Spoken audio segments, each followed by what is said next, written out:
El año 2009 ha sido un año donde el Partido Popular, pues bueno, ha trabajado, yo creo que ha trabajado bien, y ha sido donde se han cumplido unos retos que el partido se había planteado.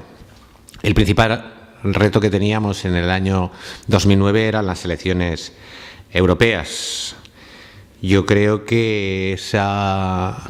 asignatura pendiente el Partido Popular en la Comunidad Valenciana la aprobó con nota, sacándole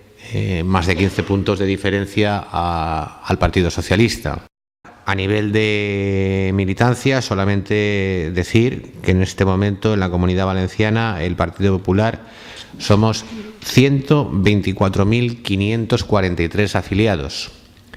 Yo creo que nunca el Partido Popular había tenido un número tan elevado de militantes, y esto nos vuelve a confirmar que estamos actuando en la línea correcta, porque no solamente tenemos el respaldo electoral cada vez que hay una cita con los ciudadanos, y ya son muchas, 17 si no recuerdo mal, las que le hemos ganado seguidas al Partido Socialista, sino que además cada vez son más las personas que se acercan a las sedes del Partido Popular queriendo implicarse en un proyecto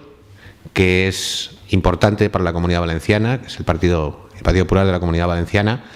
y desde luego un proyecto que yo creo que es importante para España, que es el Partido Popular. Yo creo que será una convención importantísima que sobre todo pretende dar respuesta a la mayor preocupación y a la principal preocupación que hoy en día tienen los ciudadanos españoles y los ciudadanos valencianos, y sobre todo un mensaje de esperanza de que los ciudadanos valencianos y españoles, y concretamente los valencianos, pueden seguir confiando como lo han hecho en el Partido Popular, porque el Partido Popular de la Comunidad Valenciana está al servicio y para atender los problemas y dar soluciones a los problemas reales de los valencianos. Diputados nacionales y los senadores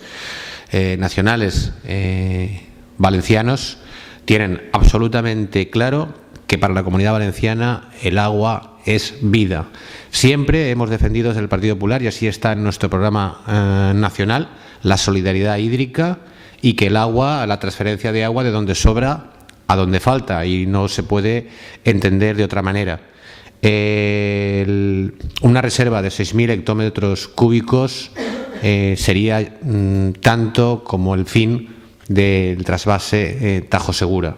Y desde luego el Partido Popular y sus diputados saben perfectamente que el agua es fundamental para la Comunidad Valenciana.